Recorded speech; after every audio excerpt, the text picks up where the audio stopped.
اللہ نے اپنے رزق کو اپنا فضل کہا، یہ رزق میرا فضل ہے، ذہانت سے نہیں ملتا۔ رزق ذہانت سے ملتا تو مجھ جیسے کون ذہن سارے بھوکے مر جاتے۔ کیا خیال ہے؟ رزق طاقت سے بھی نہیں ملتا۔ اگر رزق طاقت سے ملتا ہوتا تو دنیا کے سارے لولے، لنگڑے، ضعیف، کمزور، اپاہج بھوکے مر جاتے۔ رزق ڈگریوں اور علم سے بھی نہیں ملتا۔ اگر رزق ڈگریوں اور علم سے ملتا ہوتا تو میرے بھائیوں پھر دنیا کے سارے ان پڑھ جاہل بھوکے مر جاتے۔ یہاں تو میں دیکھتا ہوں اربوں پتی بن گئے جاہل، اور ان کے ملازم بریگیڈیئر اور جنرل ہیں۔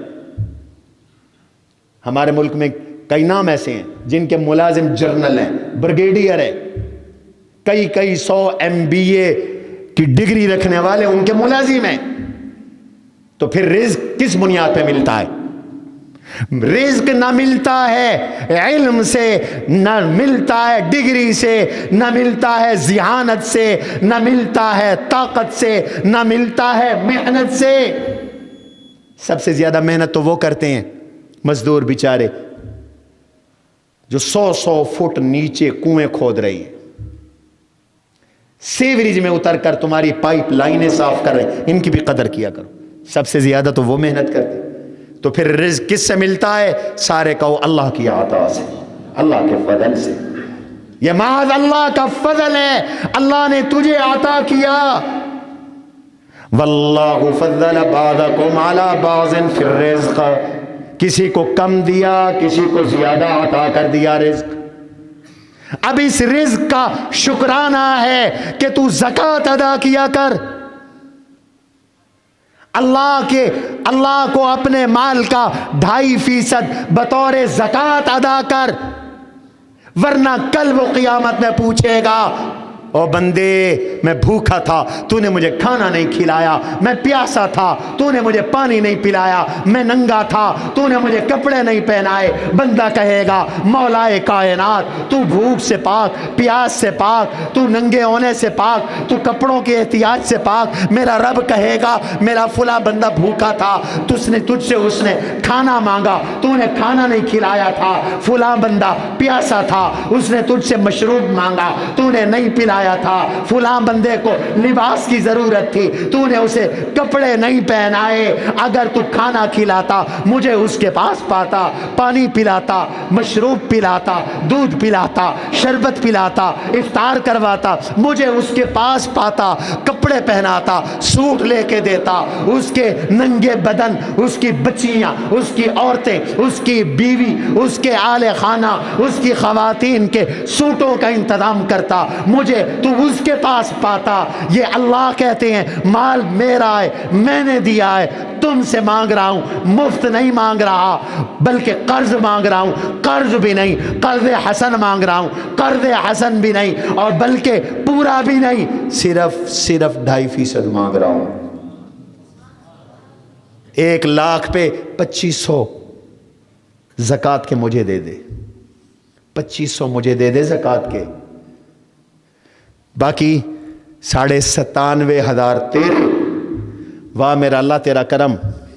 یہ ہے زکوٰۃ کا فلسفہ، یہ ہے قرض۔ فرمایا 5 کام یہ تم کرو، لئن اقمتم الصلاۃ، نماز قائم کرو، اللہ ہمیں نمازی بنا، آمین کہو۔ لئن اقمتم الصلاۃ، اللہ ہمیں نمازی بنا، وآتیتم الزکاۃ، نمبر 2 زکوٰۃ دیا کرو، نمبر 3 وآمنتم برسلی، میرے رسولوں پر ایمان لاؤ، نمبر 4 وعزرتموہم، میرے نبی کی مدد کرو، میرے نبی کی دین کو پھیلاؤ، سنت کو پھیلاؤ۔ وَأَقْرَضْتُمُ اللَّهَ قَرْضًا حَسَنًا، 5واں کام اللہ کو قرض حسن دے دو، زکوٰۃ دے دو، صدقہ دے دو۔ اللہ تو کیا کرے گا؟ فرمایا میرے ساتھ معاہدہ کرو، 3 کام میں کروں گا۔ نمبر 1 قال اللہ انی معکم، تمہاری قدم قدم پر میری مدد ہوگی، سبحان اللہ کو۔ قال اللہ انی معکم، میری مدد تمہارے ساتھ ہوگی۔ مدد کرنے والا کون ہے؟ سارے بولو رمضان توحید کا مہینہ ہے، اللہ کے ذکر کا مہینہ ہے۔ مدد کون کرتا ہے؟ نبیوں کی مدد کس نے کی؟ اِنَّا لَنَنْصُرُ رُسُلَنَا، اللہ کہتا ہے رسولوں کی مدد بھی میں کرتا ہوں۔